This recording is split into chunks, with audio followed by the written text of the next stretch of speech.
boa noite. Eu não sei se vocês já ouviram falar do canal TV Comandos da Luz. É um canal muito bonito, certo? Eu particularmente concordo com 90% do que tem lá.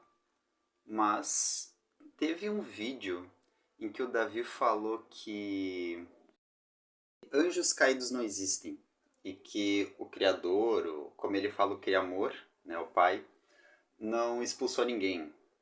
Digamos, como se nunca jamais expulsaria ninguém. E embora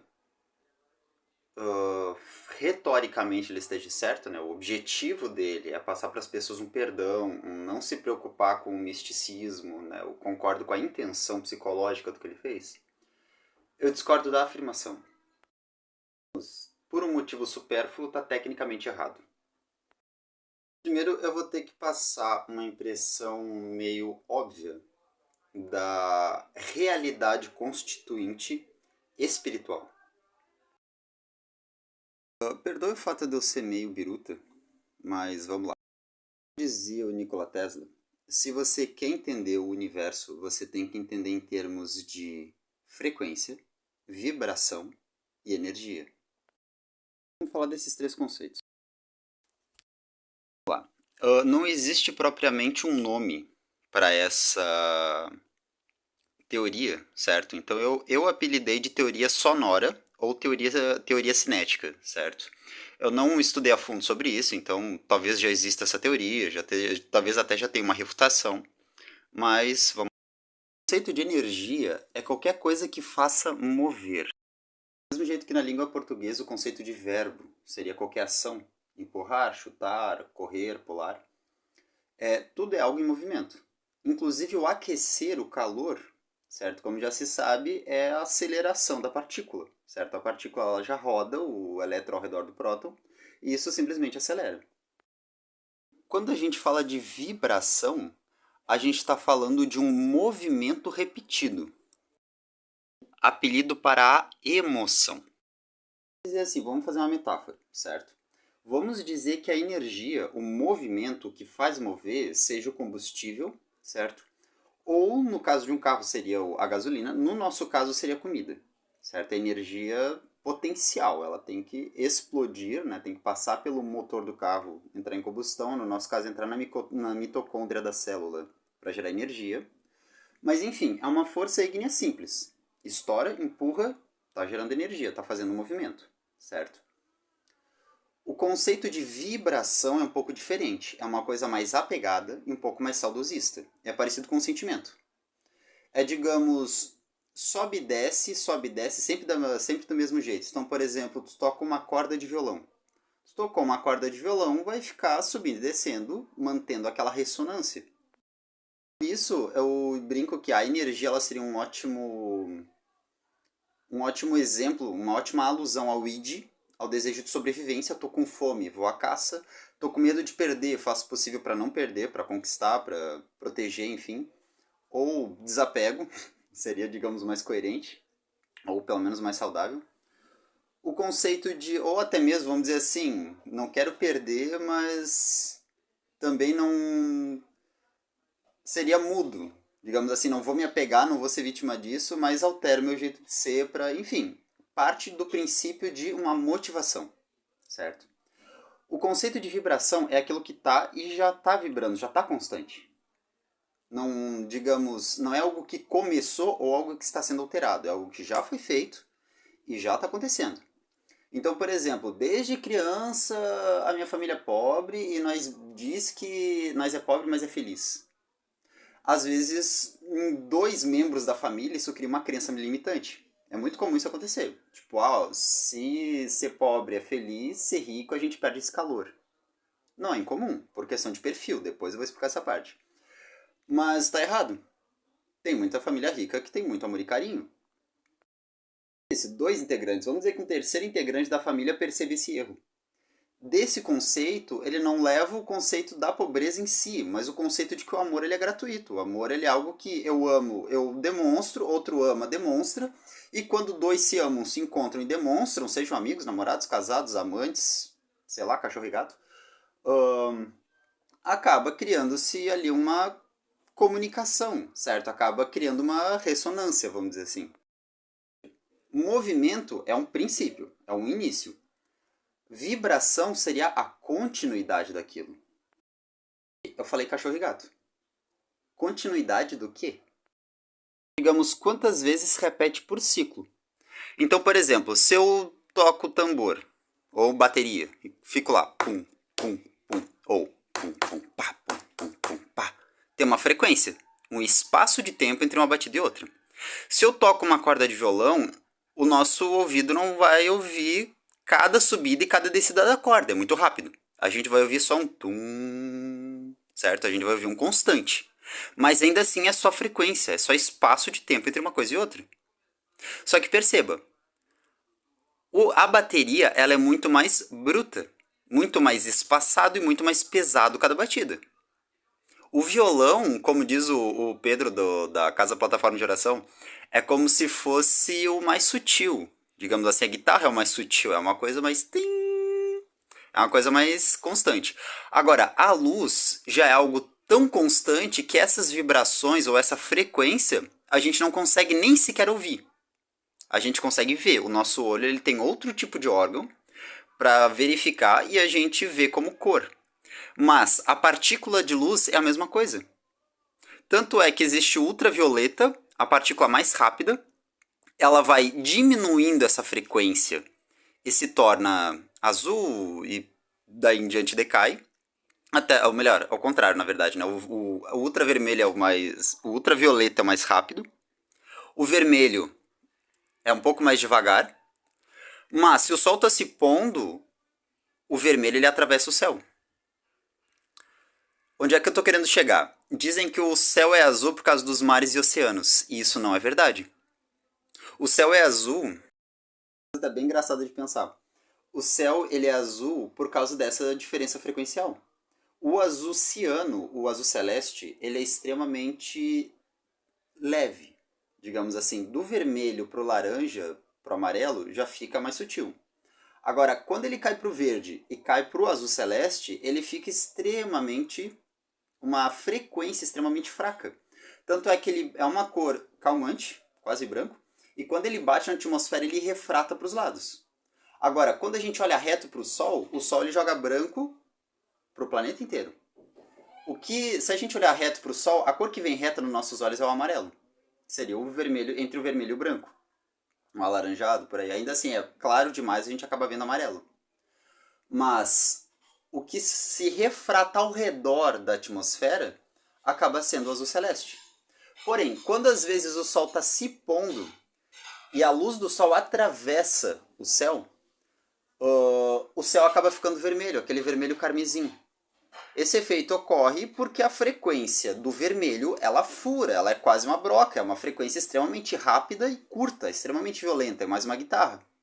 Já a frequência do roxo, do azul, são mais leves, são mais demoradas, mais espaçadas. Então elas se espalham com mais facilidade na atmosfera. Onde é que eu estou querendo chegar? Para tu fazer massa, ou seja, peso, é uma coisa meio óbvia, é só a quantidade de inércia no mesmo ponto, certo? Essa é a teoria da relatividade geral de Einstein. Funciona mais ou menos assim. Imagina que eu tenho uma partícula de luz, certo? E ela vai naquele ultravioleta. Depois ela vai no vermelho, um pouco mais lento. E ela vai ficando cada vez mais lenta, dando curvas cada vez maiores, até que finalmente ela chega no infravermelho. No infravermelho, ela tá tão lerda, mas tão lerda, que a luz não é mais considerada luz. Ela é considerada calor. Tanto é que os animais que enxergam o infravermelho, como morcegos, sanguessugas, eles procuram o calor do corpo para caçar o animal.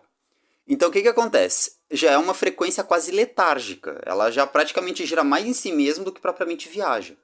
Agora, perceba, o peso, a força com a qual ela gira, ainda é o mesmo. A questão é a direção para a qual ela gira. Ao invés dela girar assim, ela gira sutil. Ela gira, de novo, quase ao redor de si mesma, certo? Então vamos dizer que tu tenha milhares e milhares de partículas de luz quase letárgicas parando.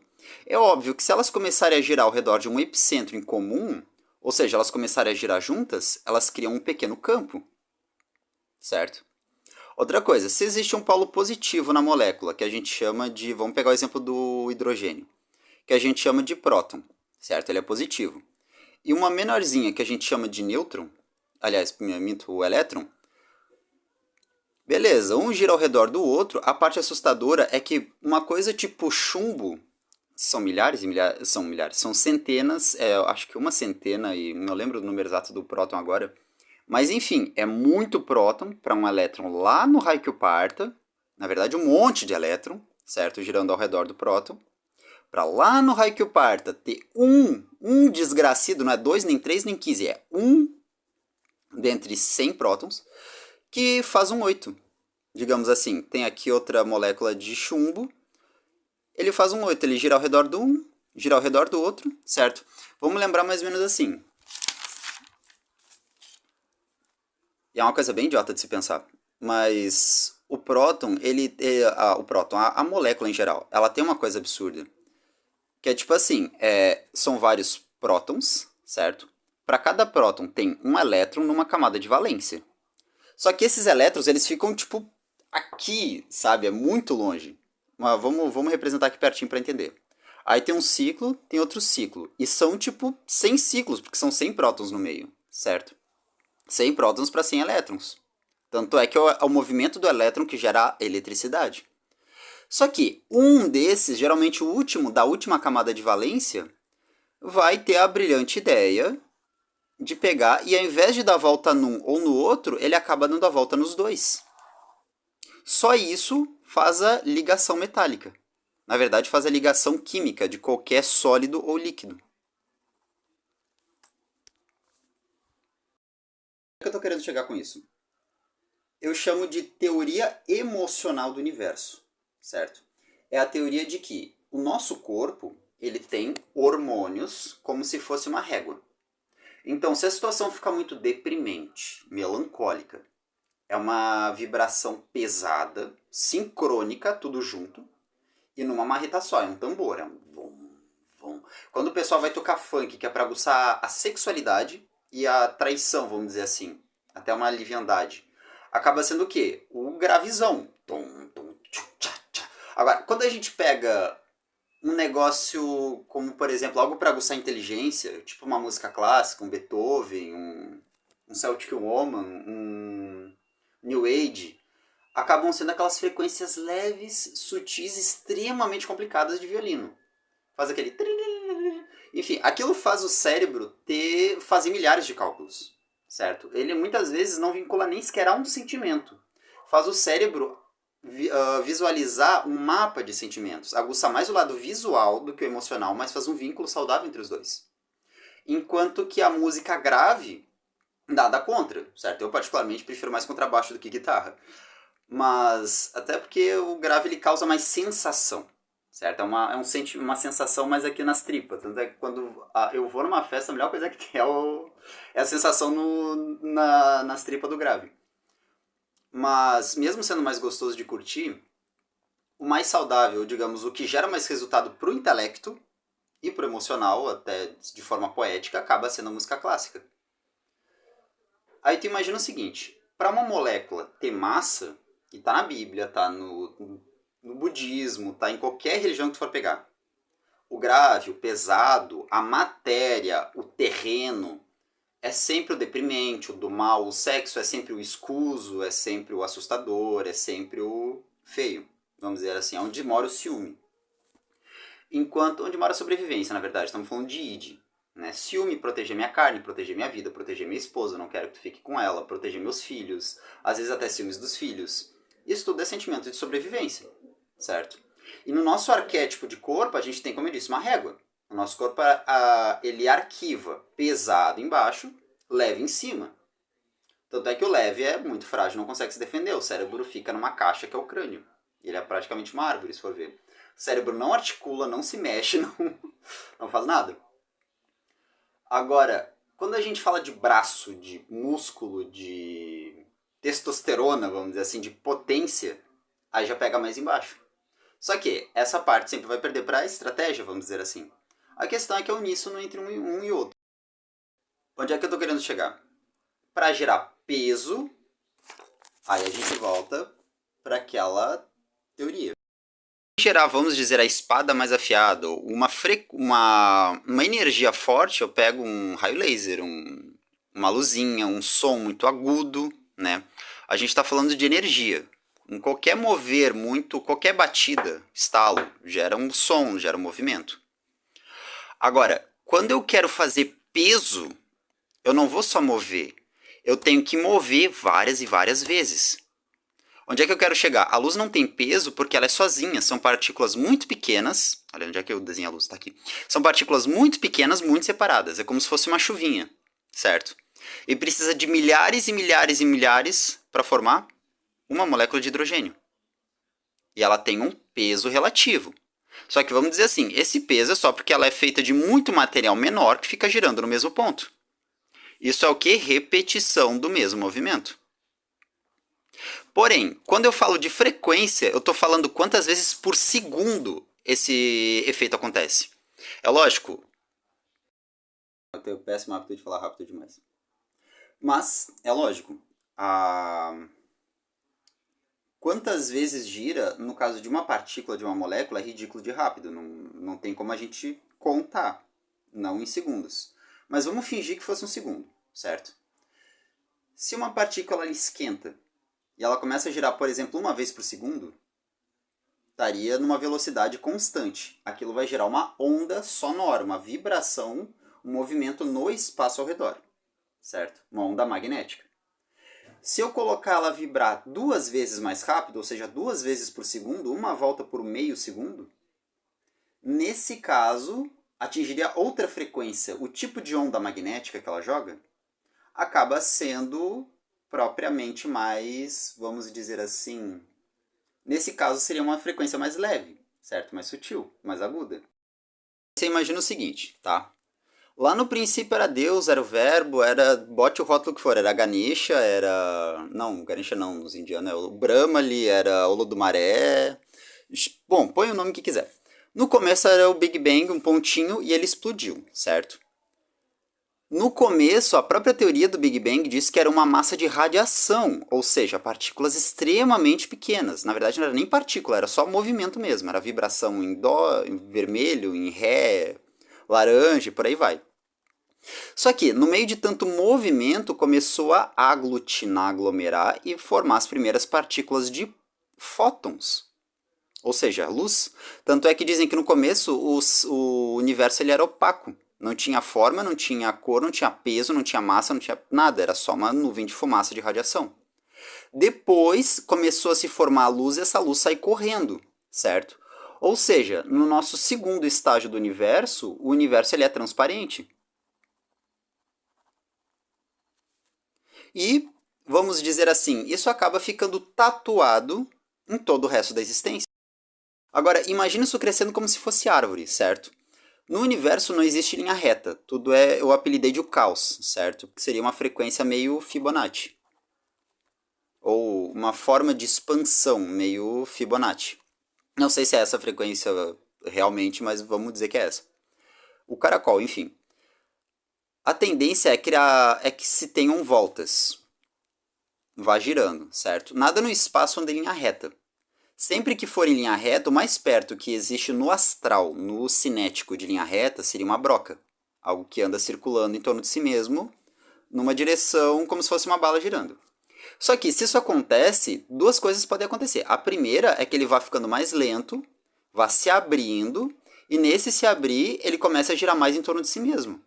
Ou seja, voltamos àquela outra teoria. Antes ele estava dando uma volta em si mesmo, agora ele está dando uma volta num eixo maior. Aqui a gente acaba criando uma espécie de peso, certo? Ele pode até estar girando mais lento, mas acaba girando mais expansivo, acaba tendo um efeito fumaça. Só que, se a gente pensar que tudo é muito espiral, primeiro que nada vai perder o contato com o centro, até pelo efeito anã branca. Quando uma estrela explode, ou ela vira buraco negro, ou ela vira anã branca, ou seja, algo sempre volta para a origem, é inevitável. E outra coisa é que sempre vai ter o caminho que ele percorreu, certo? Um rastro de som, de radiação que ele acaba deixando para trás até voltar para o centro. Ou seja, nada se desligou do centro propriamente. Porém, se as coisas tendem a sair em espiral, mesmo que elas vão abrindo em arcos maiores, duas coisas acontecem. A primeira é a teoria randômica, ou como eu gosto de chamar, a teoria laranja, que se nasce um galho aqui, outro aqui, e eles são aspirais, um vai cruzar com o outro, certo? Aqui a gente acaba tendo, vamos dizer, um anjo, uma linha, um arquétipo, outro anjo, outra linha, outra frequência até menor, só que as duas vão se fechar. No que elas se fecharem, vão acabar sendo três, vão acabar sendo uma, a outra e a mistura das duas. Anjo arquétipo, nada mais estou falando do que uma cor ou de uma nota musical, que no mundo frequencial dá na mesma. Isso que eu falei que o nosso corpo ele tem hormônios como se fosse uma régua, certo? A gente consegue sentir da raiva até o medo, isso em sentido negativo de sobrevivência. A gente consegue sentir da alegria até o afeto, que é tão sutil que é meio sem sal, meio sem graça. Digamos, a emergência do pânico é mais pesado, a gente sente mais rápido. Até porque te amo, quero te proteger para sempre, mas se tu morrer agora, já era. Na hora, tem que resolver. É questão de sobrevivência. Só que assim, mesmo assim, o afeto ele tem um conceito de duradouro. Não adianta nada eu te salvar hoje, eu te salvar amanhã, se eu vou ter que te salvar todo dia. Se a gente sair da selva e morar ali, 500 metros para lá, a gente não morre. Ou outro exemplo de pensamento a longo prazo. Se a gente estocar comida para o inverno, a gente não morre. Os animais podem ter isso por instinto, mas eles não raciocinam. A gente raciocina. Se for pegar dessa linha evolutiva e da linha frequencial de vibração, a gente consegue sentir um número limitado de sentimentos, ou seja, um número limitado de vibrações. Mas o universo, num geral, ele é todo feito de vibrações, da mais pesada até a mais leve. Isso primeiro define a forma, define a massa, define o peso, e a gente está falando só de caminho ao redor de si mesmo, ou seja, a Terra, ou ígneo, luminoso, se diversificando. Só aí a gente já tem um arquétipo masculino e feminino. O arquétipo explorador, sair, novidade, coisa nova, o aspecto dopamina, aliás, o aspecto serotonina, ou repetição em si mesmo, mais melancólico, mais estudioso, o aspecto dopamina, o aspecto ficar em casa e repetir as mesmas coisas. Repetir em torno de si mesmo o conceito de passado, certo? Se eu repito sempre a mesma constância, eu tenho ali um registro. E o conceito de futuro. Se eu jogar o conceito de randômico, que até foi que eu... Peraí. O conceito de randômico que eu desenhei mal pra caramba aqui, seria mais ou menos assim. Uma linha vem aqui, certo? Outra linha vem aqui, cruza com essa. Outra linha vem aqui, cruza com essa e cruza com essa. Aqui nós temos uma mistura, outra mistura, e logo nós já temos 5 linhas. É lógico que não é assim, né? Seria numa espiral perfeita. Eu desenhei mal pra caramba. O conceito de randômico, no conceito de imaginação, é que ninguém inventa nada, certo? Ninguém cria nada. O conceito de uma ideia nova nada mais é do que tu pegar duas ideias antigas, dois pedaços de ideia, e misturar. Então, por exemplo, existe a roda da carroça, existe o moinho de vento, eu pego, boto uma vela numa carroça e vou lá, eu tenho uma carroça a vento. Eu tenho a canoa, eu tenho o moinho de vento, eu pego o pedaço, o garfo do moinho, coloco na canoa e vou lá. Eu tenho... Peraí, deixa eu dizer que vai ficar mais legal. Desenho mal pra caralho, mas vamos lá. Existe a canoa, certo? Bem bonitinha lá. Existe o moinho de vento, bem lindo lá com a sua rodinha e... Não, pera, moinho de vento não é assim não. Enfim, tem lá um moinho de vento. Meu Deus, esse vídeo vai ficar muito riso. Um moinho de vento bem lindo, aí eu pego eu tenho a ideia gigantesca, a ideia brilhante de pegar e colocar uma vela no tal do barco e vou lá, inventei o barco à vela, certo? Junção de duas ideias. Metade moinho, metade barco. Se a gente for parar para pensar no conceito de criatividade, o universo ele já faz isso há milênios, certo? E o conceito de criatividade ele é masculino, ele é ascendente, ele é recém-nascido, idiota, mas ao mesmo tempo ele se mostra aquele que inventa coisa nova, certo? Ele não é chato, ele é divertido. Morre cedo, mas é divertido.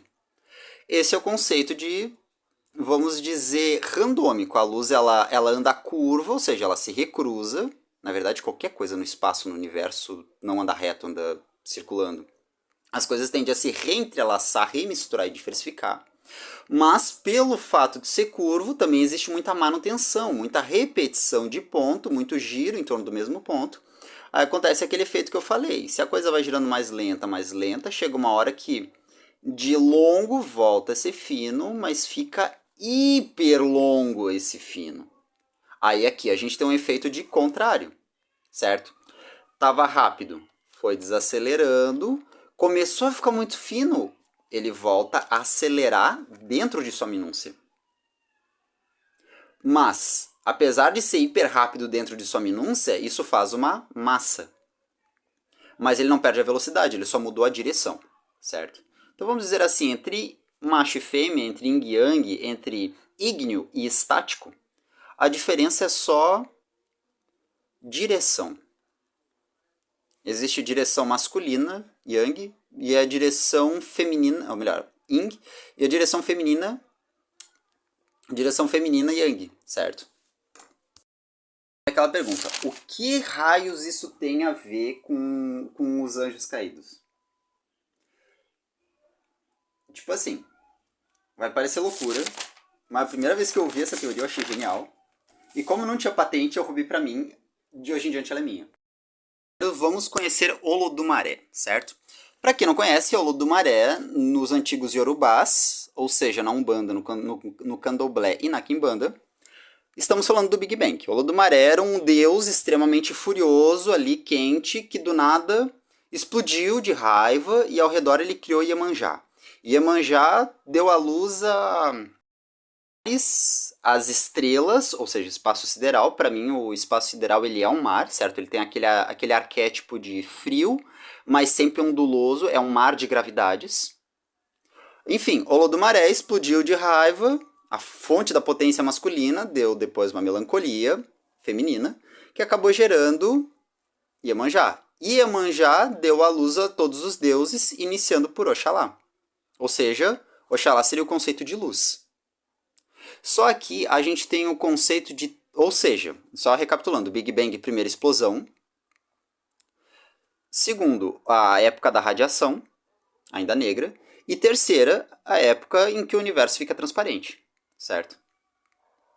Só que a gente acaba já tendo um conceito de 3 faixas vibratórias. Ou seja, os primeiros estalos. Em efeito multiplicativo, seriam os primeiros estalos, os primeiros pontos da explosão. Ela explode e como se fosse um floquinhos na boca, como é que é o nome da porcaria da bolacha? É como se fosse um negresco, certo? Fica... explode pólvora pra tu ver. Joga um monte de bolinha, é uma bola que explode, joga um monte de bolinha pra todo lado e essas bolinhas ficam explodindo. Vamos dizer que esse fosse o efeito Olorum. O segundo é o efeito estático da radiação, aquela fumaça toda refratando, certo? E digamos, existe, enquanto toda partícula ela fica rodando em torno de si mesma para fazer um peso, para fazer uma massa, ela também emana frequência parecida com essa que gerou a matéria. Ou seja, tudo acaba gerando ondas e ondas. E essas ondas, vamos dizer assim, seria uma frequência de Iemanjá. Sendo que, quando essas ondas atingem X frequência, ou se esses corpos que têm gravidade, eles vibram na mesma frequência e acabam tendo efeito ímã, se mantando, criando atrito, se fechando, se batendo, violência, sangria e etc., acaba gerando calor.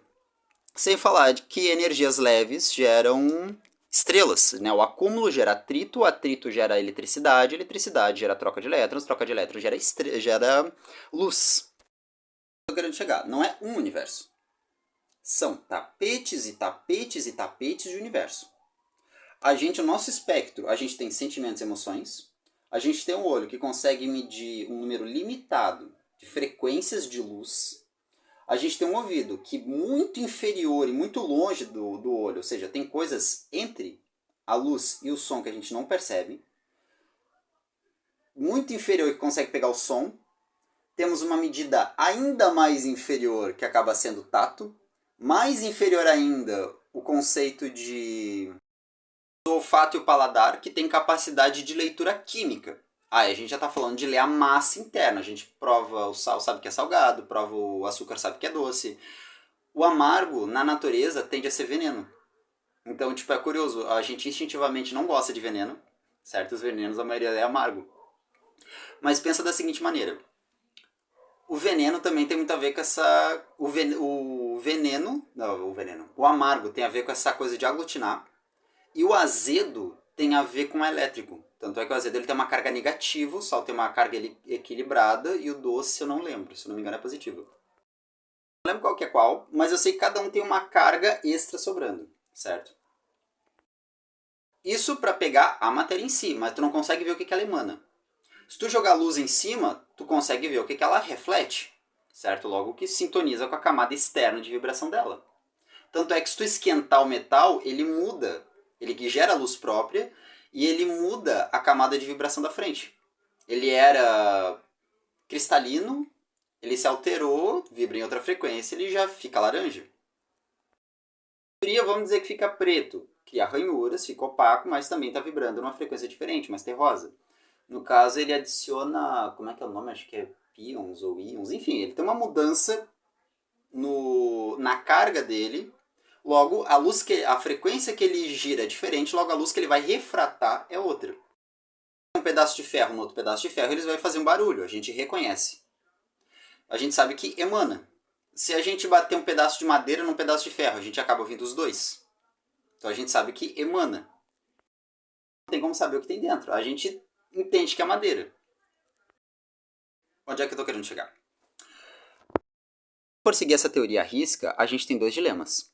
O primeiro é que se toda força que emana uma energia acaba tendo uma resolução, ou seja, uma devolução daquilo que entregou, lógico, o universo não vai se encolher, ele não vai retroagir 100%, mas se ele recebe nem que seja informação de volta, semelhante ao eco de um morcego, inevitavelmente esse centro vai ter complexidade. Vamos dizer que fosse uma anã branca, certo? Esse Big Bang.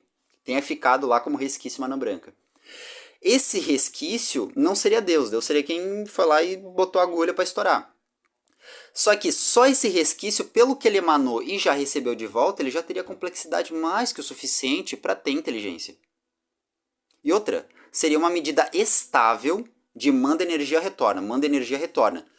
Efeito balão, certo? Se eu pegar um balão cheio d'água e bater nele, a energia cinética vai refratar pelo balão, só que vai acabar voltando para o mesmo lugar.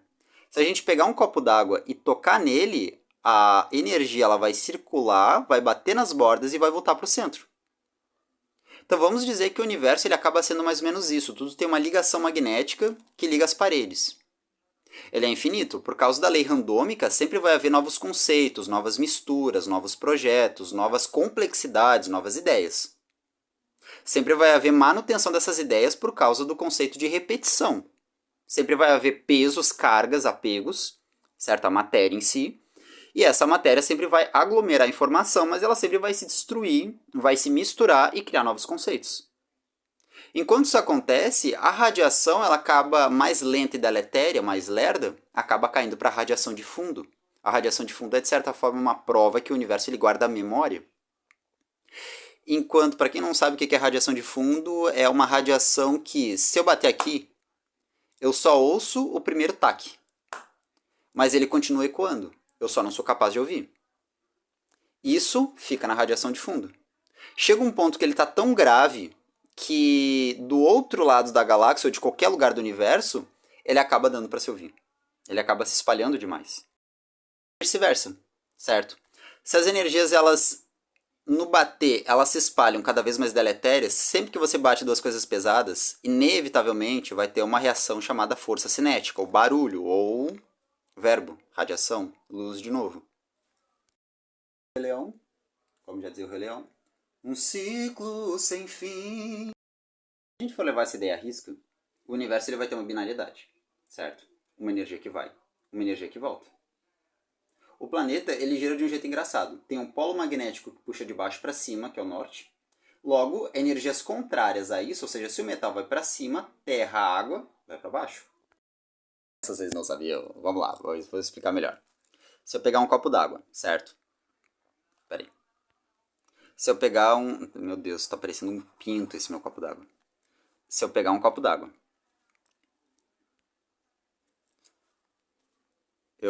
peraí. eu coloco ele cheio d'água e misturo areia, certo? Vários pontinhos de areia. E eu boto uma colher aqui bem linda e eu começo a mexer esse copo, a areia vai ficar flutuando. No mesmo segundo que eu parar de mexer, a areia vai pro fundo.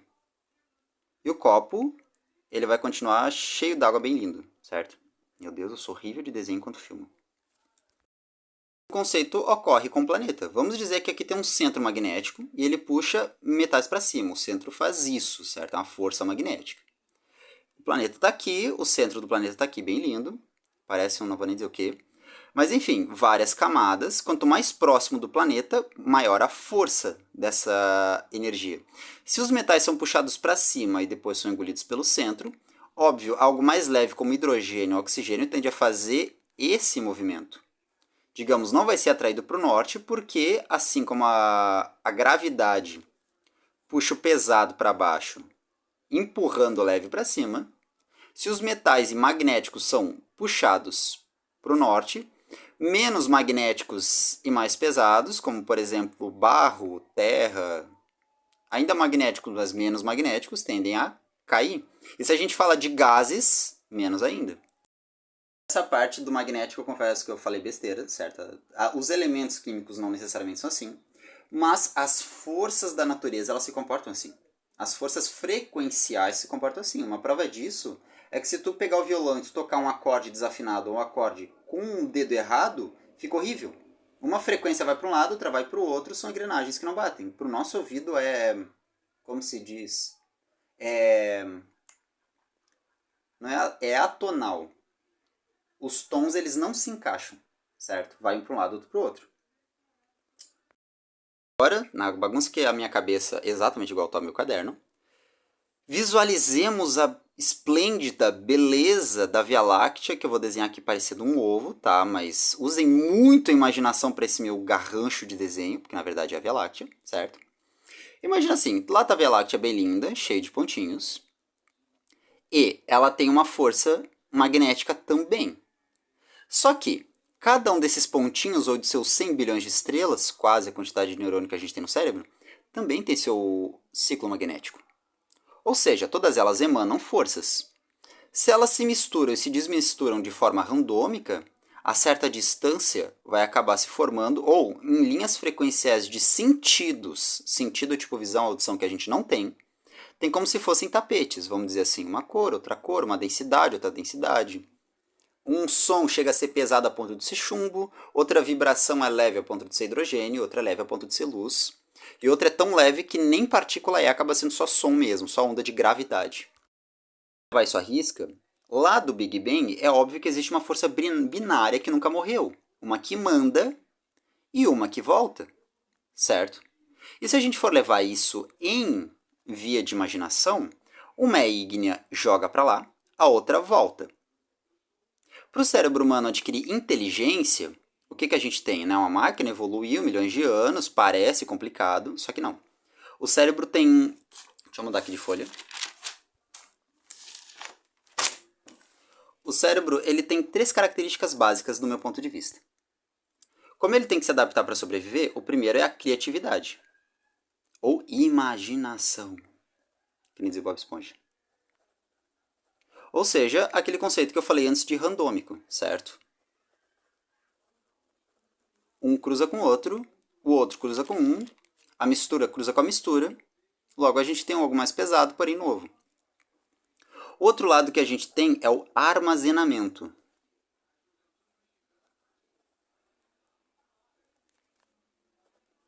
E como é que eu faço para armazenar para sempre?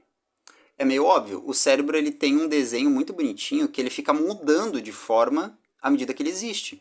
Então é como se fosse uma cebola, tem uma camada aqui de... Vou chutar aqui um vermelho, certo? Eu vi alguém, me deu um beijo, foi excitante, outra pessoa me deu um chute, senti raiva, ficou ali essa frequência de vermelho. Depois eu senti frio, ou seja, veio uma camada de azul, certo?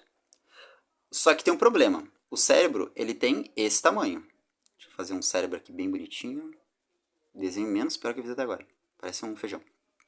Mas vamos lá. O cérebro tem esse tamanho, ou seja, ele vai encolhendo isso em miniaturas, certo? Principalmente, tem vias de informação, tipo olhos que mandam informação, uma parte que armazena, outra parte que randomiza para criar coisas novas. Ou até, podemos dizer, entrando num absurdo, acessa. Porque entrelaçamento quântico ou ressonância, é óbvio que tudo que tu imaginar vai parecer com algo que de fato existe no universo.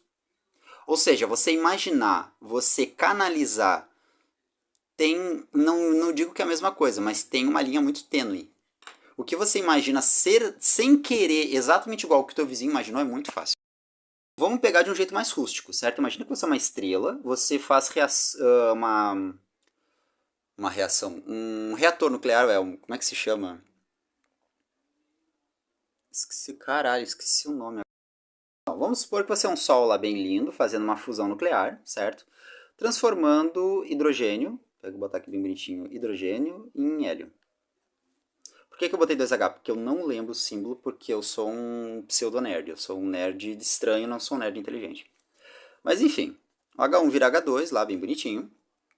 Daí, nesse processo, tem toneladas de gás ao redor, pressionando para o meio para essa fusão poder ocorrer. Ou seja, tem gambiarras aqui de gases, ferro e coisa misturada socando para baixo. Parece um órgão, parece um rim, um intestino, certo?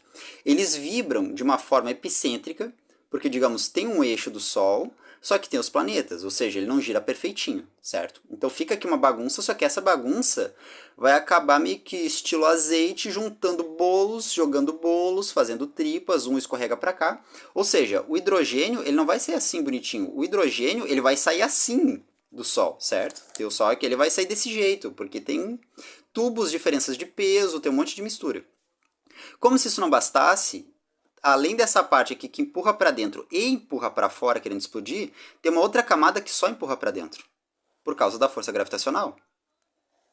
Ou seja, só isso daqui já tem, digamos, capacidade de mandar ondas, receber ondas, armazená-las, vamos dizer, no nosso fundo quântico. Ou seja, o Sol não tem neurônios, ele não tem necessidade de sobreviver, ele não tem receptor de dor, mas ele tem A, capacidade de armazenar informação mais que o nosso cérebro. B, capacidade de manter essa informação. C, ele tem capacidade de equalizar a vibração, ou seja, ele vibra numa frequência que atrai ou afasta materiais. Uma boa prova disso é por que existe o buraco negro e geralmente em média, na maioria das galáxias vistas até agora, geralmente são três. Três anãs brancas ao redor e nenhuma é sugada. Aí tem aquele efeito de que elas foram postas numa distância X, numa força centrífuga para jogar para fora, mas ao mesmo tempo girando rápido, mas não caindo. Caindo, mas não caindo, né? Só que não, também, só que assim, tem que analisar o fato de que elas têm uma força vibracional específica. Outra coisa, a galáxia ela tem um tipo de destilação, essa é a palavra mágica. Destilação, tipo vodka, sabe? Destilado. Então, as galáxias elas têm o que é chamado de vento, certo? E não existe ar no espaço, mas existe gravidade. Então o que acontece? O nosso Sol, por exemplo, por alguns chamados de alusia, muito lindo, ele é rico em ferro. Isso é péssimo, é um Sol mal educado. É um Sol com cargas pesadas. Esses ventos, eles tendem a bater nessa estrela e fazer ela de duas uma, perder material, ou seja, ela encolhe, mas ela fica mais limpa.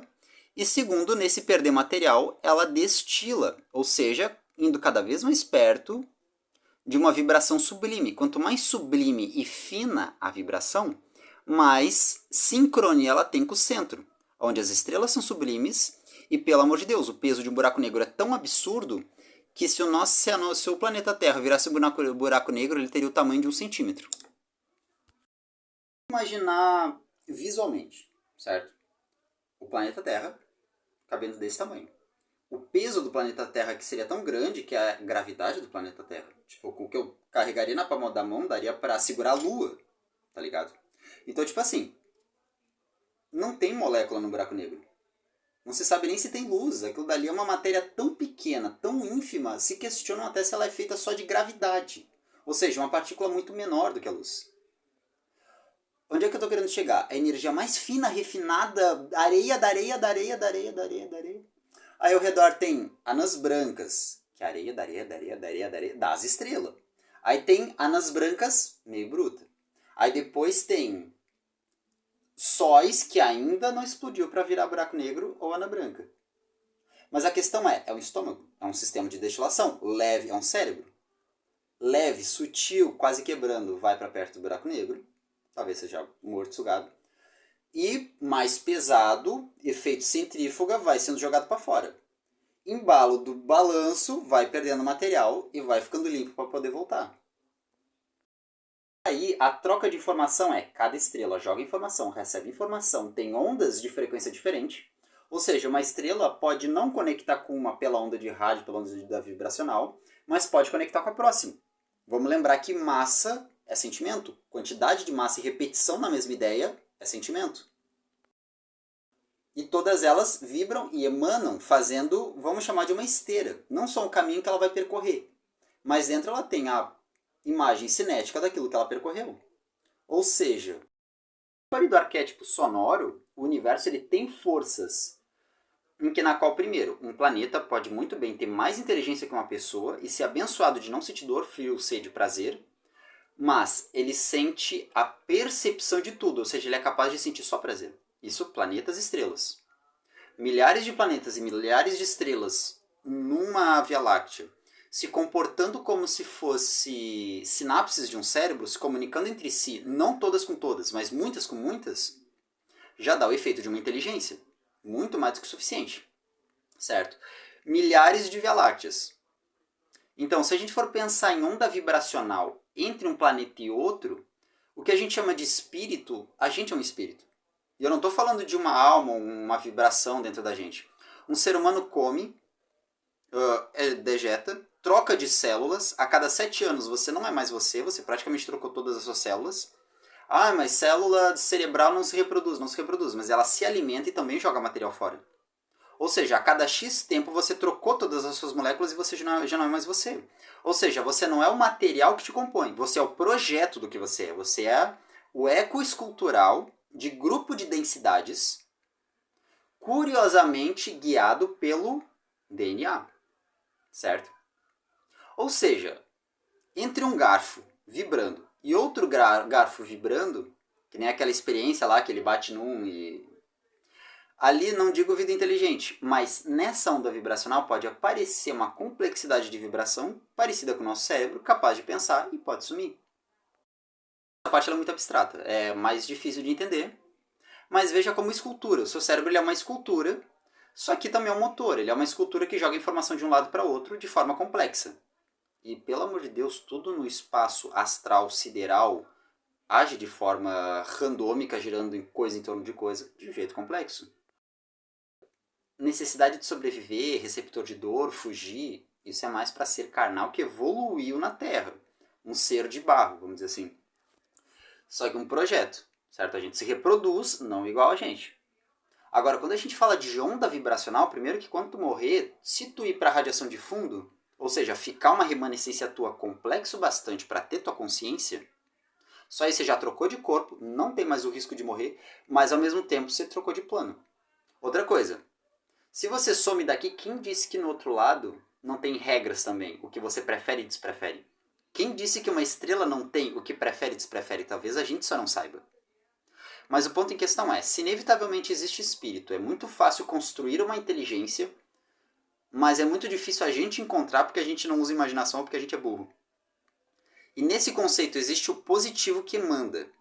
E o negativo que recolhe, existe aquilo que mantém, mas seleciona. E existe aquilo que faz mover, mas ao mesmo tempo encolhe e destrói, reprime. É óbvio que o céu tem um céu e um inferno, e não estou falando de bem e mal, estou falando de um yin yang bruto, certo? Uma pessoa pode ser muito raivosa, não vai ser mais quente que um maçarico. Uma pessoa pode ser fria de não falar contigo. Menos 270 graus ela morre. Ou seja, a gente não é bruto, a gente é complexo, a gente é cheio de coisinha, certo? Qualquer extremo que a gente usa é testosterona, é ego, é querer se achar. Tipo, eu sou forte que nem um leão, sou forte que nem um tigre, sou uma força da natureza. São alusões que o ser humano usou ao longo da história para se sentir aquilo que o impressionou. Ou seja, veio uma vibração, um desenho, uma forma tridimensional muito grande, com muita potência de movimento, um som muito alto, se move muito rápido, com muito peso. Me assustei, me impressionei. Aquilo é bonito. É poder, é força. Tem sua beleza. E a gente querer buscar potência, poder e força, vamos dizer, uma criança querendo imitar aquilo que vê. Não está errado. A questão é que é inevitável existir forças que são predatórias. E não digo mais, é que nem um cachorro correndo atrás de um bife, é que nem um gato correndo atrás de um passarinho, entende? E muitas vezes, vamos dizer, um Wolverine da vida, ele não se incomoda de perder uma perna, um braço, uma amargura. O próprio ódio, ele pode ser considerado uma força vibracional que o ódio em si, ele é indiferente, ele não é ruim, só que ele destrói coisas, ama ver coisas sendo destruídas, e tudo aquilo que odeia, ele se alimenta. Tudo aquilo que quer destruir para movimentar sem ter permanência nenhuma, ele ama. Ou seja, algo que entra na frequência do ódio vai ser um masculino tão puro, mas tão puro que vai ser só fogo. Ou seja, só caos. E algo que quer só permanecer, só permanecer, só permanecer, desculpa, tá congelado. Seja um ser humano, mantenha teus pedacinhos lindos, tá congelado. Um anjo seria o conceito de alguém que não esquece de nada, não encarna mais, fica lá parado, sonhando, assistindo, tá congelado. Tem armazenado toda a informação que tem. A diferença é que o anjo ele não está congelado, o anjo ele participa, teoricamente. A diferença é o nível de onda vibracional, certo? Um bom exemplo de anjo seria, como eu disse, aquele primeiro arquétipo, um Olodumaré, primeira onda que deixou seus exemplos. A informação de eco do que ele jogou e do que volta para o centro está com ele, é a memória dele. O que veio depois da radiação turva, antes de gerar luz, mesmo que a luz veio e aquele original sumiu, jogou-se uma vibração, existe muito turvo por aqui e volta para lá. Ou seja, gosto de violência, desço uma bronha, legal. Você vai fazendo isso durante a tua vida, vai vir gente querendo bronha também. Aí tem aquela pessoa, eu quero lucrar, quero passar em cima dos outros. Legal, mas cedo ou mais tarde vai ter gente ao teu redor que vai querer só lucrar. E tu vai estar lascado. Eu quero ser bonzinho, ajudar o próximo.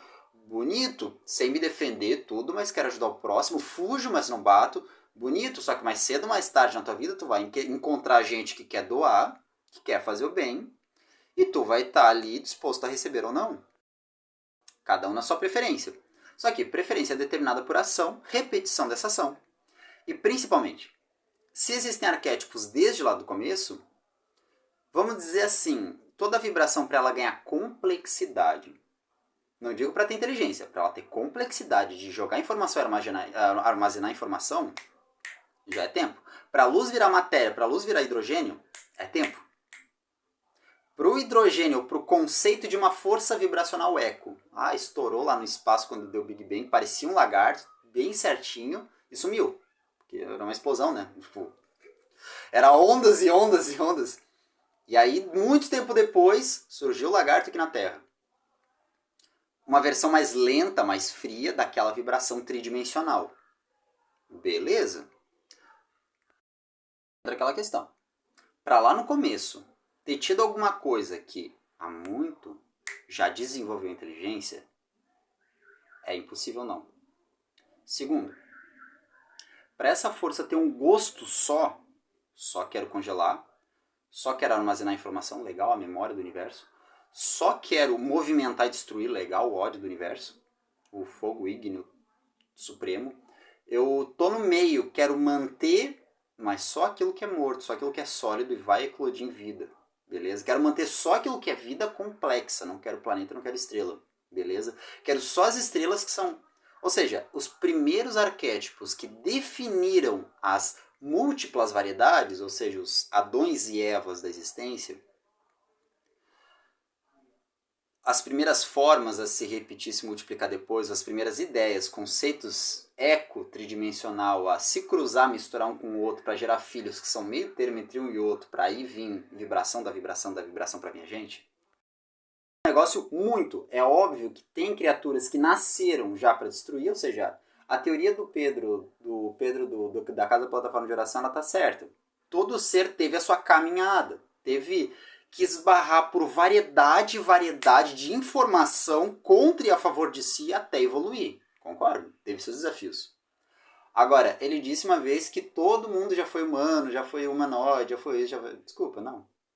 Tipo assim, é inevitável que muitas dessas informações, dessas primeiras vibrações que jogaram e até hoje estão recebendo informação, numa forma lesma, numa forma bola, numa forma fumaça, numa forma lata, enfim, algum formato, jogou, provavelmente bola, jogou, recebeu vezes o bastante para evoluir. O caminho ter sido difícil, concordo.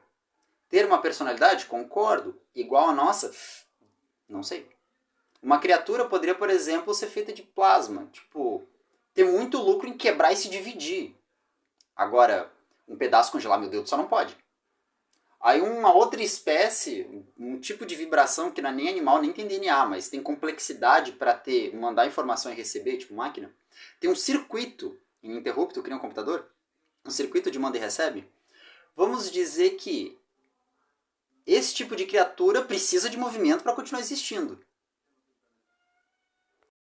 Oposto, um outro tipo de criatura que precisa ter um mínimo de estatização para existir. A gente está no meio. Se a gente ficar muito parado, sem comida, a gente morre no frio, a gente morre no calor, a gente está muito no meio.